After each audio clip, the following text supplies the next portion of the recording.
संतप्त मानस शांत हों के बड़ों के नाम।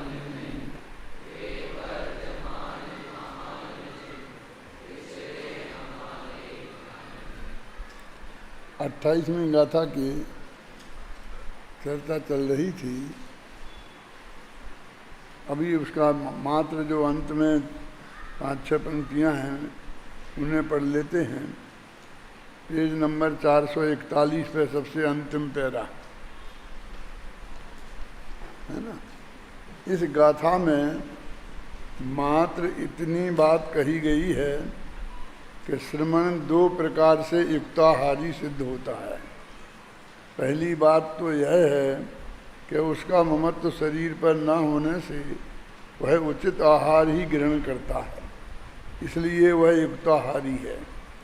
और दूसरी बात यह है कि आहार ग्रहण करना आत्मा का स्वभाव ही नहीं है। ऐसे परिणाम रूप योग मुनिराजों के निरंतर बरतता है, इसलिए वह श्रमण योगी है। उसका आहार युक्ताहार है, योगी का आहार है। तात्पर्य यह है कि वह ऐसा समिति पूर्वक आहार लेने और अनशन स्वभावी होने से युक्ताहारी ही है। मुनिराज आहार लेने की जो विधि है 32 अंतराय और 46 दोष टाल कर उस विधि पूर्वक आहार लेते हैं, इसलिए आहार लेते हुए भी वे अनाहारी हैं। क्योंकि इतने अंतराल और इतने दोष टालने के बाद अनुद्दिष्ट आहार लेंगे तो उनकी इच्छा की उसमें प्रधानता नहीं है, सिर्फ पेट भरने की बात है। और उसको अपन कहते हैं कि भाई अरस, कई जगह ऐसा भी लिखा है कि अरस सरस जैसा भी मिले, क्योंकि फिर अरस का आग्रह हो जाए ना तो फिर वही चक्कर आएगा। वे कहेंगे नहीं मैं तो एक फलाने एक रस नहीं लूँगा, कि 6 रस नहीं लूँगा, कि 3 रस नहीं लूँगा, तो फिर वो ऐसा बनना चाहिए। और वो उसको पड़गाहन में स्पष्ट बोलना चाहिए कि मेरे जो आहार में है वो बिल्कुल कोई रस नहीं है उसमें। रस माने जो होते हैं रसी, ये खट्टा मीठा वगैरह नहीं, जो रसी होती है ना, दूध दही घी नमक वगैरह ऐसी जो होती हैं, तो इनसे रहित होना चाहिए। क्योंकि अब नमक से रहित होना चाहिए तो ऐसे तो कैसे होगा। तो इसमें फिर वो उद्दिष्टता का दोष आता है।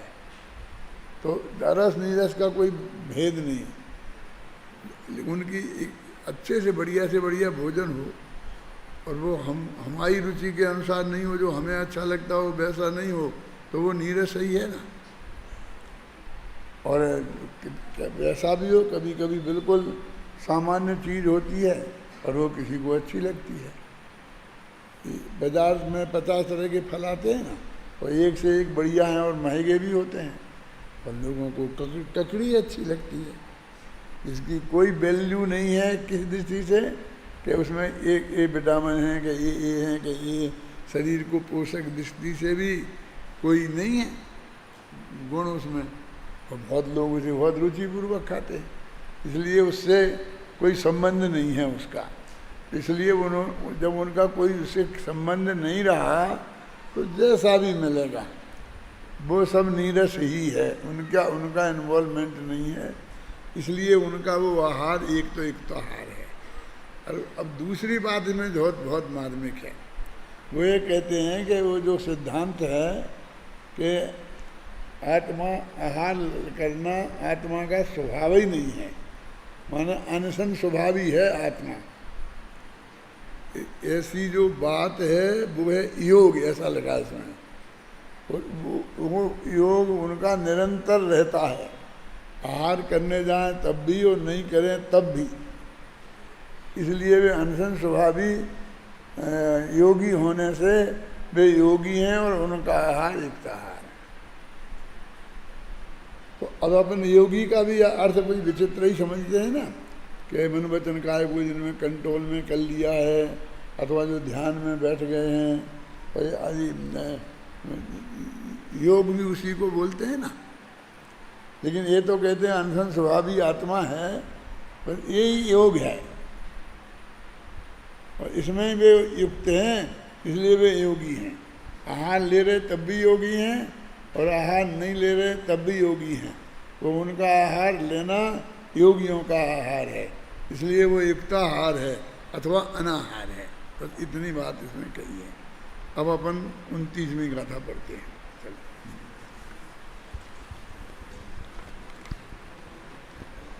हाँ पढ़ो। एकं खलु तं भक्तम् अपरिपूर्णोदरं जालदं चरणं भिक्खेण दिवा नरसावेक्षं न मधुमंसम् एक बार भिक्षा चरण से जैसा मिले मधुमास बिन अध पेट दिन मेले श्रमण बस यही युक्ताहार है। देखो इसमें एक शब्द आया मधुमास बिन।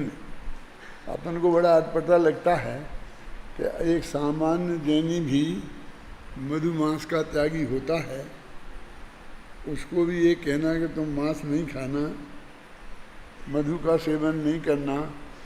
मधु का तो कदाचित लोग कर लेते हैं, मांस के बारे में तो अभी जैन समाज में अपन जितने परिचित हैं उसमें कोई भी नहीं है, और अपनी सभा में तो कहीं कोई सवाल ही खड़ा नहीं होता है। तो वो मुनियों के संदर्भ में भी मधुमांस बिन कह रहे हैं, इसका क्या अर्थ है? इसका एक अर्थ तो यही है कि अपने जैनियों के संप्रदाय में एक बड़ा वर्ग ऐसा है जो ये मानता है कि भगवान महावीर ने भी कभी मांस का सेवन किया था। उन्हें पेचिस हो गई थी। पेचिस समझते हो? पेट में होती है बीमारी, समझ लीजिए बहुत खराब बीमारी होती है वो। अभी 250 वर्ष पहले कुछ सैनिक मर गए थे और उनको दफन किया गया था।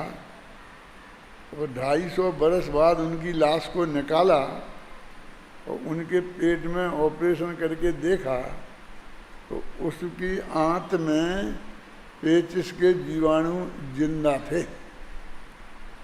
250 वर्ष बाद भी शांति हुई। वो आदमी तो मर गया। मैं ये बात इसलिए बता रहा हूँ कि वो इतनी खतरनाक बीमारी है।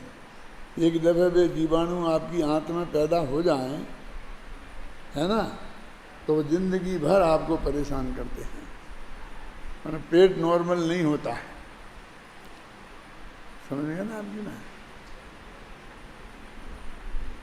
और वो किसी को भी हो सकती है। वो इसलिए मैं इसलिए भी बताना चाहता हूँ कि वो मेरे कोई थी बचपन से ही, और पूरी आधी से ज़्यादा ज़िंदगी मेरी उसको भोगते भोगते निकल गई। समझ लो कि मैं बिल्कुल दुबला पतला 55 वर्ष की उम्र तक 55 किलो का था और आज 75 किलो का हूँ। 20 किलो कम इसमें से माइनस करो तो फिर मैं कैसा होऊंगा तुम उसकी कल्पना कर सकते हो। कोई भोजन खाना पचता ही नहीं था, लगता ही नहीं था। यहाँ एक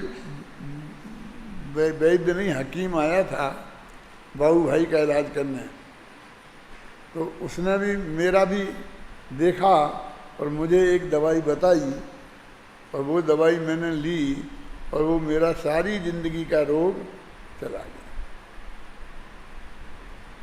जो मैं बिल्कुल कुछ नहीं खा सकता था पक्का खाना, वो कहेगा तुम हलवा खाओ और नहीं खाओगे तो तकलीफ होगी। ऐसा मतलब इतना जड़ मूल से चला गया, इतना भयंकर रोग इतना जड़ मूल से चला गया।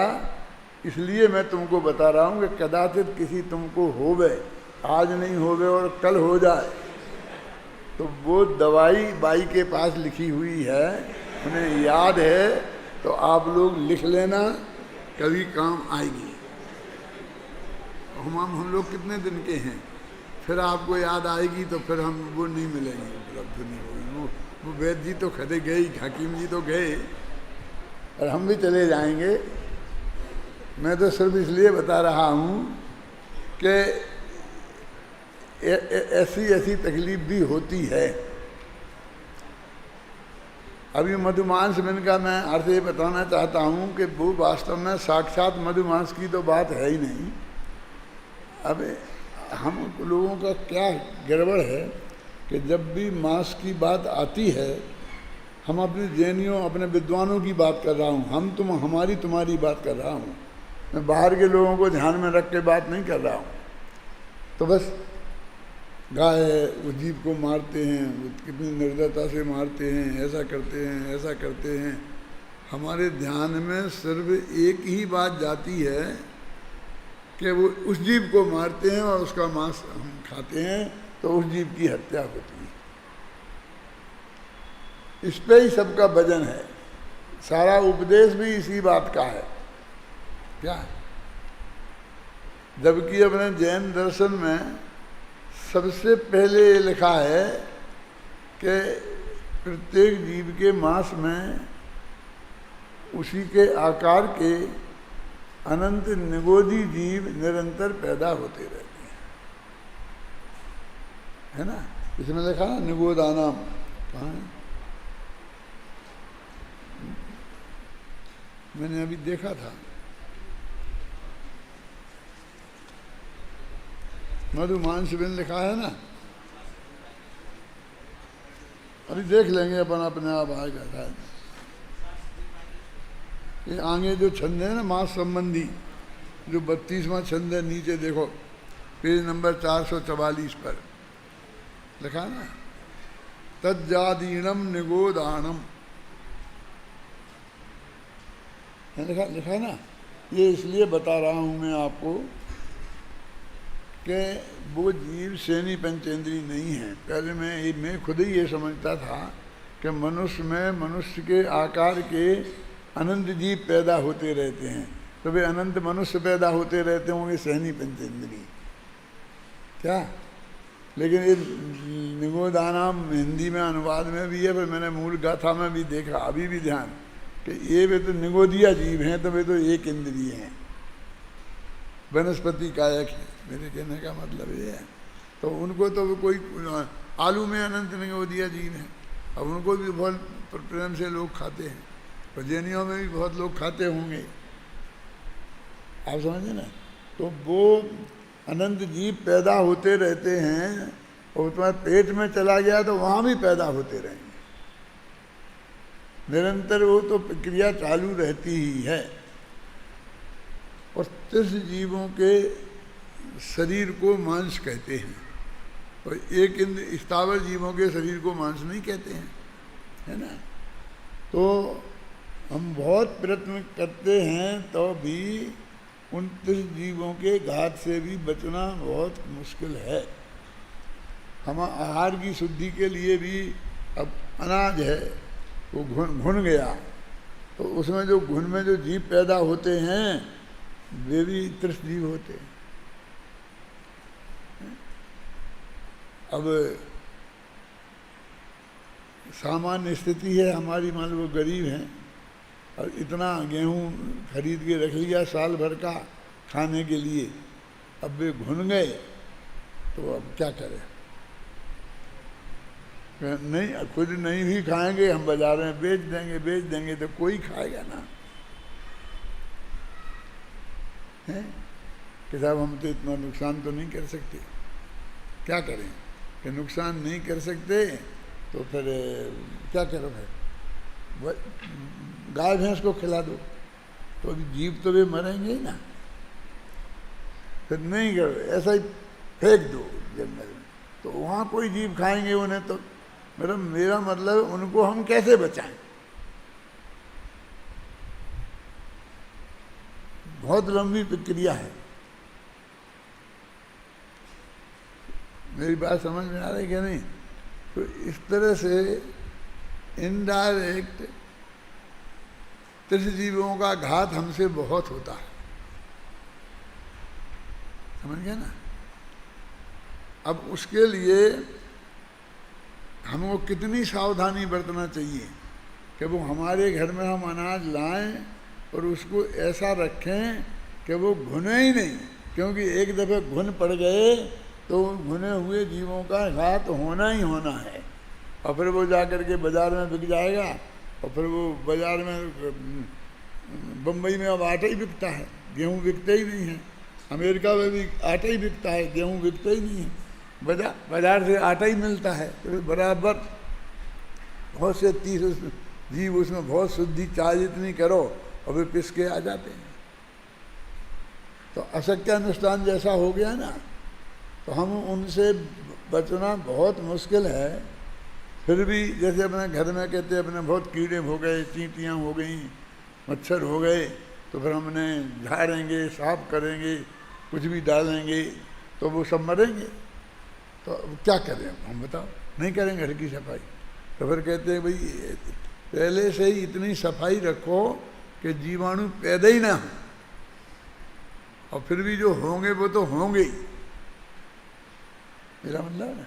तो इसलिए मुनिराजों का आहार मधुमांस बिन का मतलब ये है कि बहुत शोधा हुआ, शुद्ध, सात्विक, सदाचारी, ऐसे जो जैनियों के यहाँ का ही बना हुआ हो, ख्याल में आए ना, वही मधुमांस के का अर्थ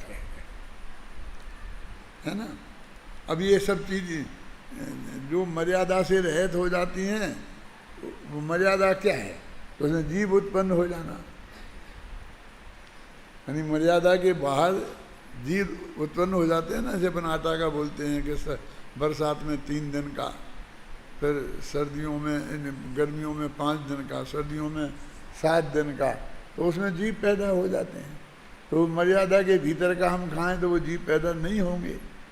अब वो जो भी हम आँख से कहाँ कहाँ देख सकते हैं, सर्वज्ञ भगवान के आगम में जो बताया है उसके अनुसार हमको अपने उसमें जितनी भी शुद्धि संभव हो उसे रखना चाहिए। और जब भी हम महाराज को आहार देंगे तब महाराज को भी मिलेगा, महाराज और कहाँ करें। तो इसलिए ये कहना कि मधुमांस बिन क्यों कहा, तो अपनी उस अपेक्षा भी लगा लेना, और जो लोग ऐसा मानते हैं उस अपेक्षा भी लगा लेना।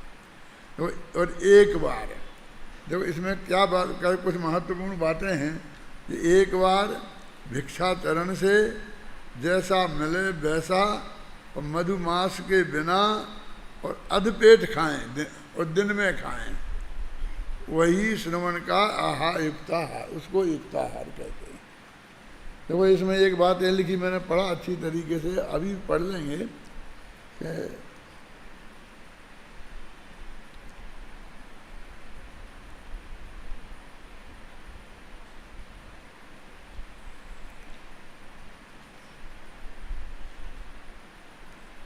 क्या कह रहा था मैं, अपना जो वो एक बार दिन में ले क्या, एक बार भिक्षाचरण से, एक बार शब्द है। अब इसमें क्या लिखा है, मैं वहाँ देखता हूँ तो मेरा फ्लो भंग हो जाता है, तो अब मैं ऊपर से ही बोलूँगा, आप पढ़ लेना। मैंने पढ़ लिया 3 बार, मेरे पढ़ने की अपेक्षा मत रखो, वो फ्लो भंग हो जाता है। भिक्षाचरण से एक बार, तो वो कहते हैं कि एक बार और अधपेट खाना। इसमें ये शब्द लिखे हैं कि एक बार और अधपेट खाएं तो भी हम बिल्कुल बहुत आराम से 24 घंटे तक निश्चिंत हो सकते हैं, और हमारा ये शरीर टिका रह सकता है। वो एक बार में टिका रह सकता है, यानी इसके लिए कह रहे वो कि नहीं साहब हम क्या करें, फिर शरीर धीरे धीरे टिकाना तो है ही। वो तो पहले कह रहे ये हमारी जो उपाधि है, और इसको टिकाने तक की जिम्मेवारी हमारी है ना।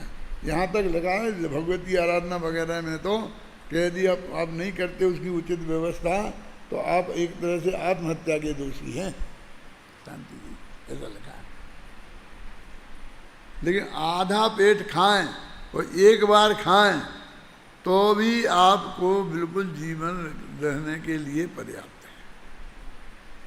इसलिए मुनिराज के लिए ये कहा। और मैं आपको ये कहता हूँ कि मैं ये बराबर अनुभव से देख रहा हूँ कि एक बार एक रोटी खाते हैं, इतना सा चावल खाते हैं, आप कल्पना नहीं कर सकते हो। ये चाय की चम्मच होती है ना, उससे इतना लिया, इतना, और थोड़ी सब्जी, और फिर भी शाम को भूख नहीं लगती, नहीं खा सकते, रोटी नहीं खा सकते, और कोई कमजोरी भी नहीं आती, वजन भी कम नहीं होता है। तो इसका सिद्ध हो रहा ना अब अनुभव से भी कि बिल्कुल अल्पाहार हो और दिन में एक बार लें तो भी टिके रह सकते हैं।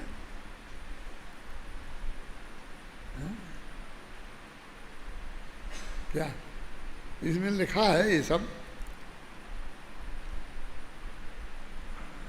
पढ़ के सुनाने का विकल्प था, लेकिन अब तुमको पढ़ने के लिए ही कहता हूँ। क्यों? कि मैं यहाँ देखता करता हूँ तो मेरा फ्लो भंग होता है। तो इतना ये बात मुझे कहनी है कि अपन जो है भोजन की कमी से पीड़ित नहीं है, अधिकता से पीड़ित हैं। अपनी जो ज़्यादा बीमारियां हैं वो भोजन की अधिकता से हैं, कमी से नहीं है। कमी वाले भी होंगे, लेकिन जो मेरे सामने बैठे हैं और जो मैं बात कह रहा हूँ वो उनको बहुत दिन में एक बार अधपेट, और वो भी सरस नीरस जैसा मिल जाए, ऐसा नहीं कि बढ़िया फिर हलवा होना चाहिए और फिर वो ऐसा होना चाहिए। हो सकता है तुम्हारी नई उम्र में कुछ ज़्यादा लगता हो तो तुम्हारा अधपेट का तुम 6 रोटी खाते हो तो 4 रोटी खाओ। हम भले ही मान लो कि हम 2 खाते हैं तो हम 1 खाएंगे, 1 खाते हैं तो आधी भी खाएंगे, नहीं खाएं एक टाइम। लेकिन वो अधपेट का मतलब ऐसा नहीं कि आप भी इतने ज़्यादा भूखे रहो, ऐसा मैं नहीं कह रहा हूँ। लेकिन इसमें ये लिखा है कि एक बार और भिक्षाचरण से माने जैसा मिल जाए, उसमें अपनी रुचि की कोई मुख्यता नहीं होती। भिक्षाचरण मुनिराज को कहने में आजकल के लोगों को अच्छा नहीं लगता, लेकिन अब आचार्य ने खुद ही लिखा है। और वैसे भी लोक में भी जो गरीब आदमी भीख मांगते हैं उनको भी उनकी मन की का आहार थोड़ी मिलेगा, अच्छे से अच्छा भी मिल सकता है। क्योंकि जिसके घर में मांगने जा रहे हैं तो उसके घर में जो बना होगा, बचा खुचा होगा खाने से, तो वो ये बना ही होगा ना। उसके घर में जैसा बनता हो, तेरे लिए वो कोई खराब बना के थोड़ी देंगे। अब मेरा मतलब समझे ना, इसलिए वो बुरा ही होगा ऐसा मैं नहीं कहता हूँ, अच्छा भी हो सकता है। तो मुनिराज के लिए तो बढ़िया से बढ़िया ही बनाएगा गृहस्थ, क्या? क्योंकि उद्दिष्ट आहार के त्यागी मुनिराज हैं, वो श्रावक नहीं है। वो तो महाराज के लिए जितना बढ़िया से बढ़िया बनेगा, बढ़िया माने गरिष्ठ नहीं, माने उनको बिल्कुल शांति से उनका जीवन चले और उसमें कोई तकलीफ ना हो जाए, वे बीमार ना हो जाए, ऐसा स्वास्थ्य के लिए बढ़िया। और अधपेट और दिन में लेवें वह श्रमण का युक्ताहार है। अब वो कहते हैं कि उनका वो अनशन ही है, क्या? अनशन स्वाभाविक 1-2 बातों से, एक तो वो युक्ताहार होने से अनशन है, और एक अनशन स्वाभाविक भगवान आत्मा है। इसमें उनका योग उपयुक्त है, इसलिए वे योगी हैं। वे भी आता है। ये अब मैं एक दफ़ा पढ़ता हूँ, बहुत अच्छा है, अच्छा लिखा इसलिए पढ़ता हूँ। दिन में एक बार आहार ही युक्ताहार है, क्योंकि उतने से ही सामान्य पर्याय का सहकारी कारण रूप शरीर टिका रहता है। लिखा ना, मुनि पर्याय के योग्य शरीर टिका रहता है। अब आज हमारी समस्या ये, मैं खुद अपने पे सोचता हूँ, डॉक्टर कहता है कि दिन में 5 दफ़े खाओ, चाहे इतना इतना खाओ, थोड़ा थोड़ा खाओ, लेकिन एक साथ नहीं खाओ। क्या करें?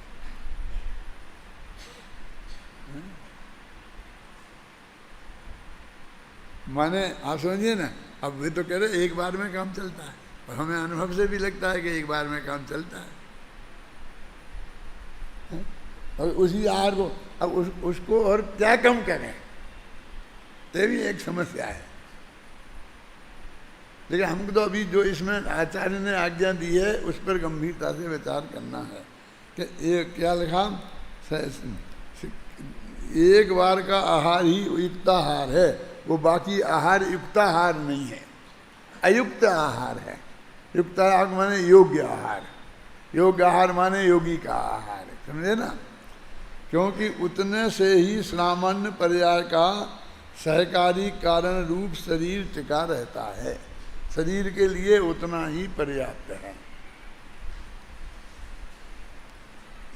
एक से अधिक बार आहार लेना युक्ताहार नहीं है, एक बार के लिए लिखा नाम, क्योंकि शरीर के अनुराग से ही अनेक बार आहार लिया जाता है ना? ये सब संस्कृत में है, उसका हिंदी है बिल्कुल। मतलब मैंने तो अनुवाद किया है तो मुझे मालूम है ना पक्का, इसमें कोई नमक मिर्च नहीं लगाया है, बिल्कुल वैसा ही अनुवाद कर दिया है ना। इसलिए वह आहार अत्यंत हिंसायतन होने से योग्य नहीं है, योग्य नहीं है माने युक्ताहार नहीं है। और अनेक बार आहार लेने वाला साधु शरीरानुराग से सेवन करने वाला होने से योगी नहीं है, युक्ताहार का सेवन करने वाला नहीं है। अपने दिगंबर समाज में तो जो भी अच्छे बुरे जैसे भी साधु संत हैं तो ये एक बार आहार का नियम तो सब पालते ही हैं, और दिन में आहार का नियम सब पालते हैं। इसमें तो अपन को कोई शंका कहीं है नहीं, ख्याल में आई ना है। अब वो अध पेट रहते हैं कि फुल पेट खाते हैं, उसको छोड़ दो, ख्याल में आई ना। लेकिन ये तो हमें एकदम साक्षात दिखता है, जैसे भाई नग्न दिगंबर रहते हैं तब वो तो साक्षात दिखता है ना। मेरे कहने का मतलब सर्दियों में गर्मियों में बराबर कि नहीं वो सब रात में किवाड़ लगा लेते होंगे, ठंडी कर लेते, जो भी कर लेते होंगे वे जाने उनकी, लेकिन आखिर उनको निकलना तो है ही। आहार को निकलेंगे तो दिन में भयंकर सर्दी पड़ रही है तो उसके साथ तो नहीं लगाए फिरेंगे, जितने अपन कपड़े लादे रहते हैं करते रहते हैं, तो वो नग्नता तो उनको उतनी तो है, तो उतनी तो सर्दी का है ही ना। मेरा मतलब जो है वो तो हमारे चित्त में स्वीकृत होना चाहिए।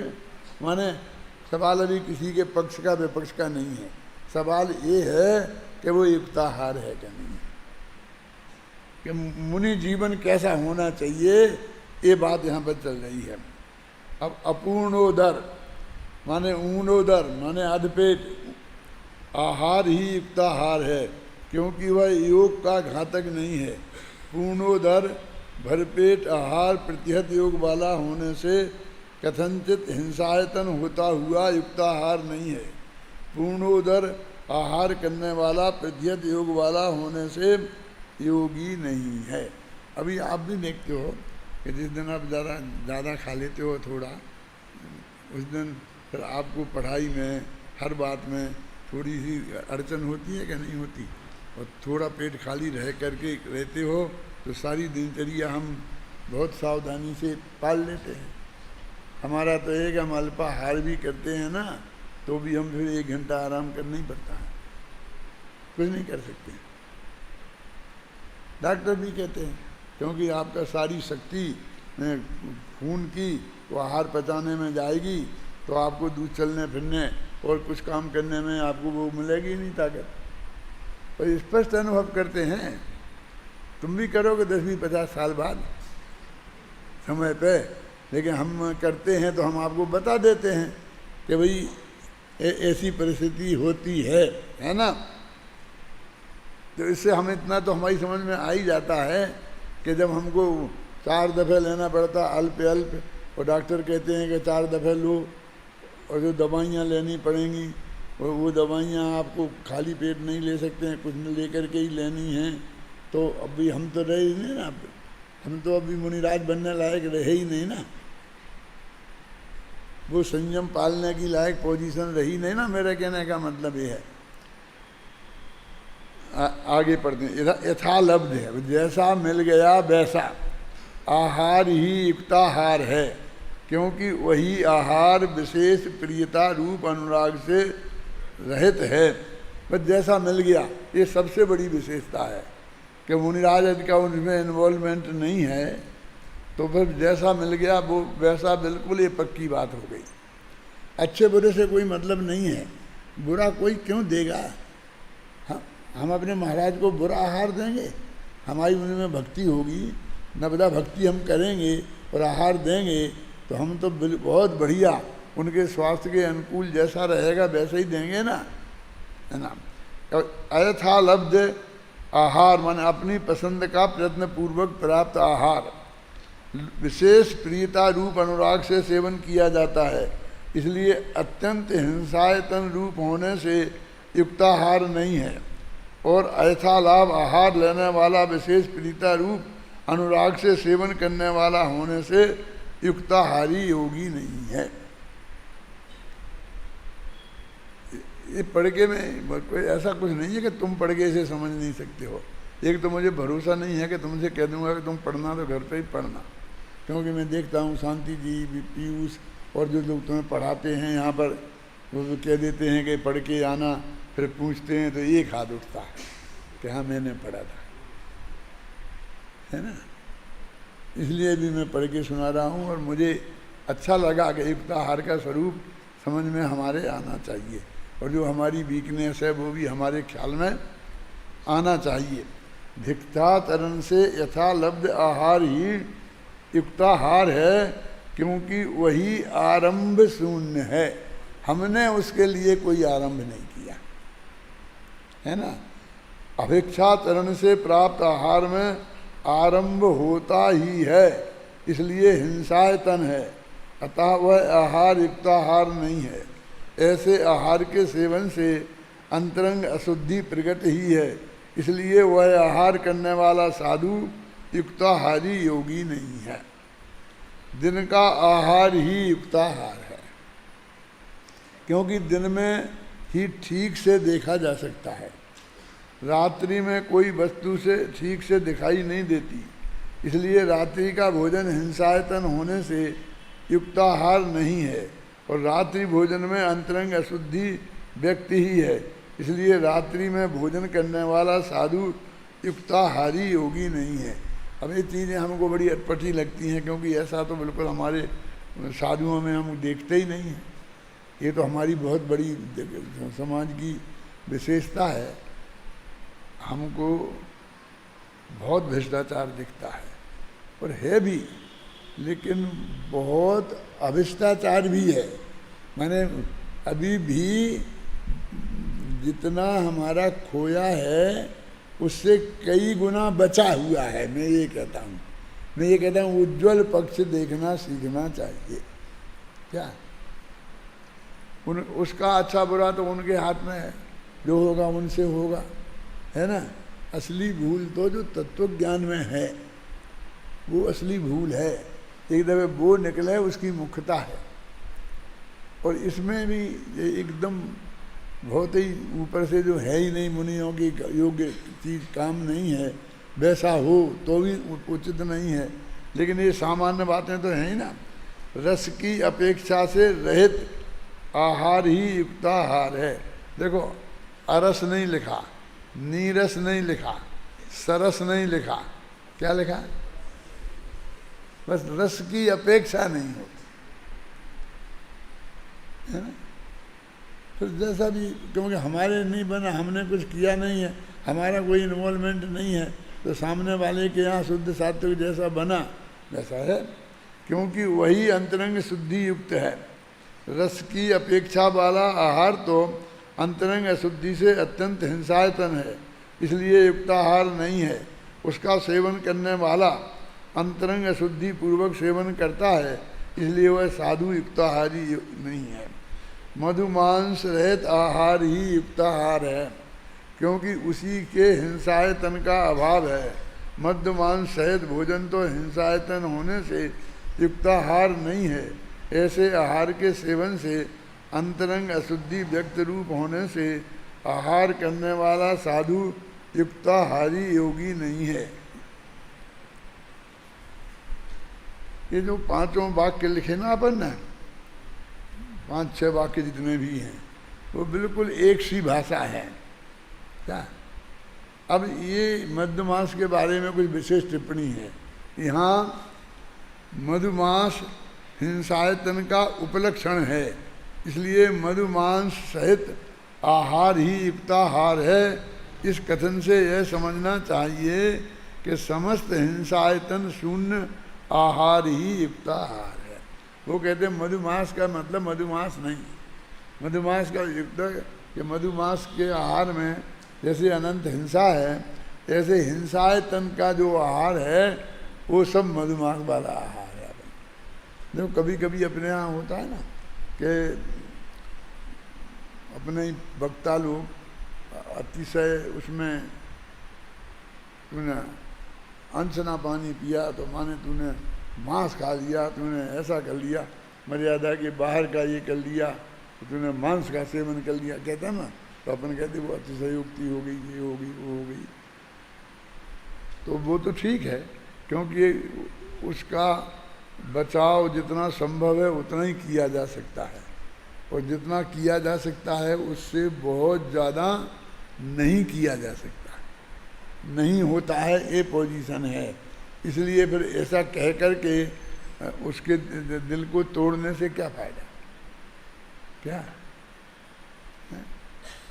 कि वो पानी कि उसने रात्रि में तूने या आधा गिलास पानी पी लिया तो तूने जैसे मांस खाया है, ये किया, खून पिया है, ऐसे ऐसे बोलते कि नहीं बोलते। खून माने मांस ही हो गया ना, पिया तो मांस नहीं पिया जा सकता ना, इसलिए उसने खून बोल दिया क्या कहना तो मांस ही चाहता है। देखो आचार्य जयसेन तात्पर्य वृत्ति टीका में गाथा का अर्थ करने के उपरांत कहते हैं कि निश्चय नय से कही गई ज्ञानानंद प्राणों की रक्षा रूप और रागादि विकल्पों की उपाधि से रहित भाव अहिंसा और परजीवों के बहिरंग प्राणों का विप्रोपण की निवृत्ति रूप द्रव्य अहिंसा, ये दोनों प्रकार की अहिंसा युक्ताहार में ही संभव है। इसलिए जो इनसे विपरीत आहार है वह युक्ताहार नहीं हो सकता, क्योंकि उसमें भाव हिंसा और द्रव्य हिंसा दोनों का सद्भाव होता है। अमृतचंद ने भाव हिंसा की बात नहीं करी थी, लेकिन जयसेन ने भाव हिंसा और द्रव्य हिंसा दोनों को जोड़ दिया उसमें।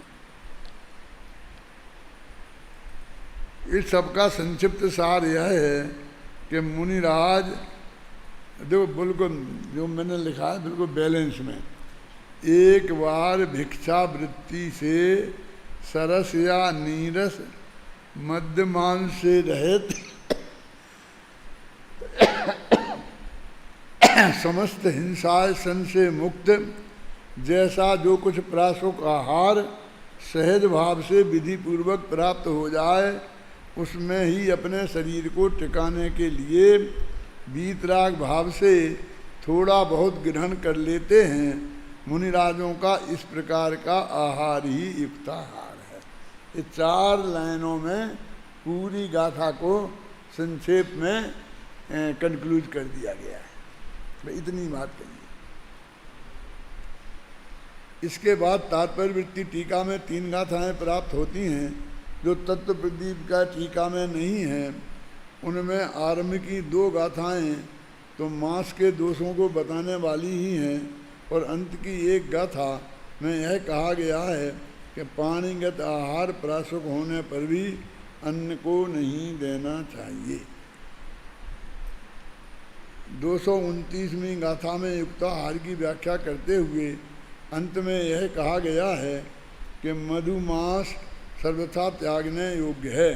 उक्त संदर्भ में प्रारंभ की 2 गाथाओं में मांसाहार के द्वेषों को विस्तार से समझाया है।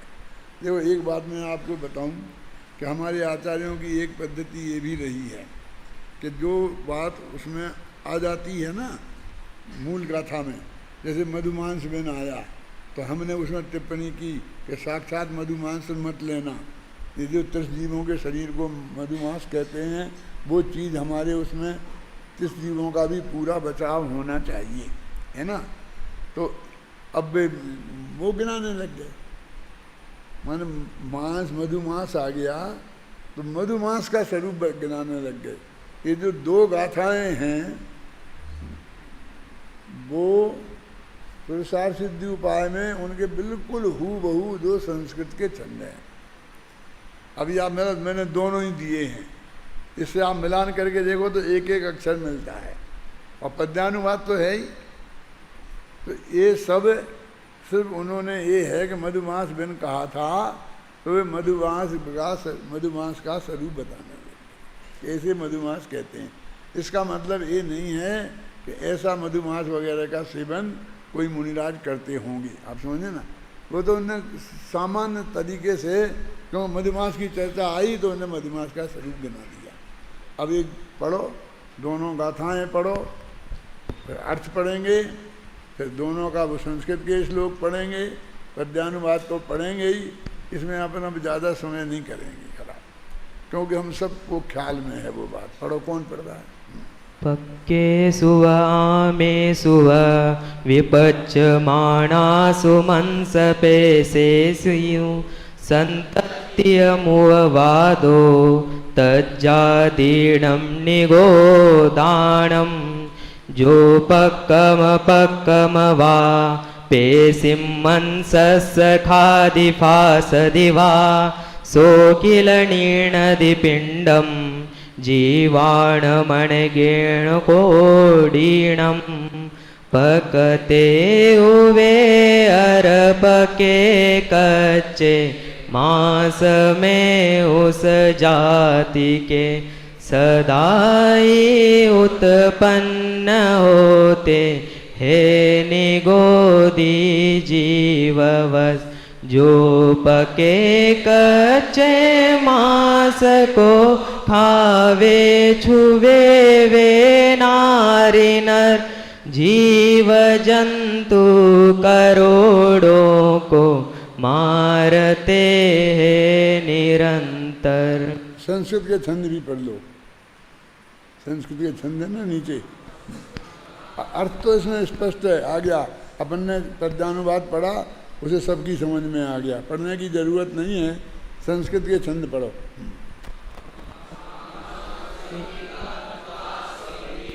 विपच्यमानासु मांसपेशीषु सात्यत्योत्पाद जानाति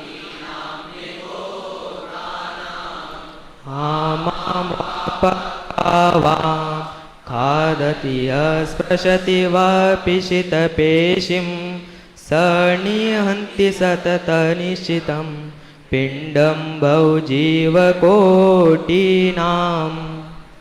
स्पष्ट हो गया, बिल्कुल अक्षर टू अक्षर संस्कृत भाषा में ये है, और हिंदी का पद्यानुवाद भी अक्षर टू अक्षर है। बात अत्यंत स्पष्ट हो गई कि ये मांस का स्वरूप ये है, बस इतना सा बताया है। और मधुमांस बिन जो कहा था उसके संदर्भ में मधुमांस का स्वरूप उन्होंने बता दिया। चलो अब यहाँ पर प्रश्न पढ़ते हैं। क्या मुनिराजों के आहार संबंधी चर्चा के संदर्भ में मधुमांस की कुछ बात अटपटी नहीं लगती? जो वस्तुएं सामान्य श्रावक भी नहीं खाते, उनके बारे में उक्त प्रसंग में कुछ कहना। उत्तर, यहाँ प्रत्यक्ष मधुमांस की बात नहीं है, अपितु त्रिश जीवों के शरीर को मांस कहते हैं, और असावधानी से या अमर्यादित वस्तुओं के सेवन से जो परोक्ष संभावना है उससे सावधान रहने की बात है। इस लोक में कुछ लोग ऐसे भी हैं जो इस प्रकार के आरोप तीर्थंकर मुनिराज महावीर पर भी लगाते हैं, अतः यह चर्चा यहाँ अनावश्यक नहीं है। इसलिए ये चर्चा यहाँ पर की है। जो हमको अटपटा लगता है कि मुनियों के संदर्भ में ऐसी बात करते हैं, कुछ लोग ऐसी बात करते हैं कि जब ये मना किया है तो इसका मतलब उस जमाने में मुनिराज मांस मदिरा भी खाते होंगे, क्योंकि कुछ अर्थ निकालने में बहुत ज़्यादा चतुर होते हैं ना। इसे हम ये कहते हैं डेढ़ डाया। डेढ़ डाया समझते हो? गुजराती का फ्रेज है। हिंदी में क्या कहते हैं? अंग्रेजी में तो ओवरवाइज कहते हैं, हिंदी में क्या कहते हैं? डेढ़ डाया, डेढ़ अकल मतलब कि बुद्धि का उपयोग तो करना चाहिए, लेकिन सही दिशा में करना चाहिए। कि हर चीज़ में उल्टा अर्थ निकालना ये उपयुक्त नहीं है। ये बात उनने कही है, उससे ये अर्थ निकालना कि किसी भी काल में कोई भी, वे मुनिराज कितने ही भ्रष्ट हो गए हों, भट्टारक हो गए हों और इतने कपड़े लाद लिए हों, इतनी सब व्यवस्था करने लग गए होंगे, तो भी कोई मधुमांस का सेवन करेगा, इसकी कल्पना हम नहीं कर सकते। चलो तो तीसरी गाथा पढ़ो। पिंडम पाणिगयं नेवदेयमनस्स दत्ता भूत्तुमजोग्गं भूत्तो वाहोदिपरिकुट्ठो जिनागमविरुद्धजो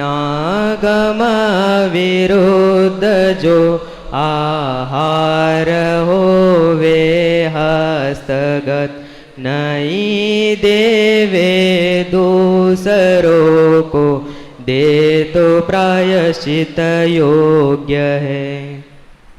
ये गाथा यहाँ पर आई है कि ये कहते कि मुनिराज के हाथ में शुद्ध आहार आ जाए तो वे किसी दूसरे को नहीं दे दें। और फिर ये लिखा कि कोई लेकर उसको आहार करे तो उसे प्रायश्चित लेना चाहिए। अब ये प्रायश्चित लेना चाहिए, मुझे लगता है बहुत छोटा दंड बता रहे हैं, और मुनिराज अपने है ही नहीं ऐसा। वो कहते हैं तुम तो खुद ही अपने लिए मांगने के लिए जाने का तुम्हें अधिकार है, दूसरे के लिए नहीं। और फिर तुम हाथ में आ गया और वे किसी दूसरे को दे देना, अपने यहाँ ऐसी परंपरा भी नहीं है, इसलिए अपन को भी बहुत अटपटा लगता है। लेकिन अभी जो श्वेतांबर के यहाँ हैं, जैसे 10 मुनिराज हैं, आचार्य हैं, वे बहुत बुजुर्ग हो गए हैं, तो वो आहार लेने जाते हैं ना, तो सब अपना मांग मांग के लाते हैं और फिर वहाँ एक जगह इकट्ठा होके फिर भोजन करते हैं। तो वो 2 जाएंगे, वो 2 मान ले आएंगे, और फिर यहाँ 10 जने करेंगे, मैंने इतना ले आएंगे वे। तो एक है कि दूसरे के लिए लाना मांग कर और दूसरे का लाया हुआ लेना, ये उचित नहीं है, क्योंकि सामने वाला को तुमको भोजन के लिए ही दिया है, आप समझे ना। और फिर वो सारे दोष जो हैं वो उस अपेक्षा से हैं, अपने यहाँ तो ऐसा है ही नहीं। अब एक बात और ख़तरनाक है कि कुछ लोग अपने जो पूज्य हैं पुरुष, उनका जो भोजन होता है तो उसमें से जो जूठन बचती है, उस जूठन को प्रसाद कहते हैं, और उस प्रसाद के रूप में वो खाते हैं और बांटते हैं। यहाँ तक कि अपना जो आहार दान देते हैं ना पंच कल्याणकों में, तो वहाँ भी बाद में आहार महाराज का हो जाता है, तो वो कोई थाली का माल तो नहीं। अपने जैन समाज में, दिगंबर समाज में इतनी मर्यादा तो है, लेकिन तो भी चौके में उससे कई गुना बना लेती हैं वे माताएं बहनें, और फिर वो सबको देती हैं। क्या अभी आदिनाथ भगवान का गन्ने का रस का आहार हुआ था, तो गन्ने का रस की चरखी लगा देते हैं, टंकियाँ की टंकियाँ भर देते हैं 10 में, और क्या मतलब सैकड़ों सबको गन्ने का रस पिला। ये अच्छा नहीं है, ये सही नहीं है, ये परंपरा नहीं है। क्या फिर हमारे मुनिराज जिस घर में आहार होगा उस घर में ऐसा सबका वो जो आहार अपने चौका में भी बचा है ऐसा बांटते फिरेंगे? यानी ये परंपरा बिल्कुल गलत है कि वो उनका जूठा खाने से, कि उनके लिए आया है वो आहार खाने से हमको कोई शुद्धि वगैरह होती है। हमें दिक्कत है, हम वहाँ बैठे होते हैं, हमारे हाथ में दे देते हैं कि कुछ थोड़ी बादाम, थोड़ी कुछ, क्या क्या क्या कर रहे हैं। नहीं, भगवान का प्रसाद जैन दर्शन में प्रसाद होता है क्या? यानी वो अच्छी बात नहीं है। मैं तो समझता हूँ ये उसी का निषेध है कि जब भगवान के हाथ में आ गया तो वे तो भगवान खाएंगे, समझे ना। वे तो छोड़ते ही नहीं हैं, थाली वाले थाली में नहीं छोड़ते हैं। श्वेतांबर लोग में जो है थानकवासी लोग तो थाली को धो के पी जाते हैं। इसका क्या मतलब? ये तो कोई अति हो गई ना मतलब। तो वो कहते हैं कि इसमें जो हमारा थाली में दाने बचे रहेंगे उसमें जीवाणु लगेंगे और उससे फिर वो मरेंगे आकर के, इसलिए वो बिल्कुल मंजी हुई थाली जैसी कर देना। खैर वो अति है, लेकिन हमारे महाराज के हाथ में आ गया। अब हस्तगत कोई किसी को देता होगा तो ये जो करके, अब बहुत से लोग हैं ये जूठा खाने में धर्म समझते मोक्ष चले जाएंगे। जूठा खाने से मोक्ष चले जाओगे। जूठा तो जूठा है। मल मूत्र तो संतों का भी वैसा ही होता है जैसे हमारा तुम्हारा है, तो वो पवित्र कैसे हो जाएगा? उसको ही हाथ लगाने लग गए। अब मैं क्या क्या होने लगता है, कहाँ कहाँ मैं अपने जबान पर लाना नहीं चाहता हूँ। वो बात करके मैं अपनी जबान को अपवित्र नहीं करना चाहता। लेकिन इस गाथा के माध्यम से मुनिराज के आहार को सीधा सरल सहज रहने दो ना। इतना आडंबर युक्त क्यों बनाते हो? नहीं वो गाथा हमने सुना है, एक ऐसा होता है ना रिद्धि कि देख वहाँ पर एक महाराज का आहार हो गया तो चौका में इतना खाना हो जाता है कि चक्रवर्ती का कटक जीम जाए तो भी वो समाप्त नहीं होता है। क्यों? उसमें हमारे घर में भी रसोई ऐसी हो गई कि 1000 आदमी को हमने पिला दिया, 10 हमने 1000 आदमी को खिला दिया। तेरे यहाँ वो रिद्धि आ गई ना कि वहाँ आदिनाथ भगवान भोजन कर गए। तो ये ठीक नहीं है। शुद्ध सात्विक वृत्ति रहनी चाहिए। उनके हाथ में जो आ गया वो स्वयं उनको ग्रहण करना चाहिए। यदि जो उन्हें नहीं लेना है तो वे हाथ में ऐसा मना करने का उन्हें अधिकार है। यदि आप जबरदस्ती करेंगे तो वे मुट्ठी खोल के चले जाएंगे, अंतराय हो जाएगा। लेकिन वे यदि मना कर देंगे कि नहीं चाहिए ये चीज़, तो आप जबरदस्ती नहीं डाल सकते। आप चुपचाप शांति से रुक जाना चाहिए, है ना? नहीं महाराज, नहीं महाराज, तो घर जैसा खेल बना लिया ऐसे कि तुम वो कर रहे हो। ज़रूरत नहीं है। बहुत गंभीरता उसमें हमारे रहना चाहिए। ये बात इसमें कही है। अब फिर अमृतचंद्राचार्य की गाथाओं पर अपन आ जाएंगे। ये 230वीं गाथा एक कल चलाएंगे अपन, और इसमें उत्सर्ग मार्ग और अपवाद मार्ग में परस्पर कैसे मैत्री होती है उसकी चर्चा आने वाली है, जो 2, 4, 5 गाथाओं में चलेगी। और ये प्रकरण फिर इसी में समाप्त हो जाएगा। तो 2-3 दिन में माने इसकी जो कौन सा महीना है ना, सितंबर में, ये अधिकार माने कौन सा आचरण प्रज्ञापन अधिकार खत्म हो जाना चाहिए। फिर अपन मोक्ष मार्ग प्रज्ञापन अधिकार है।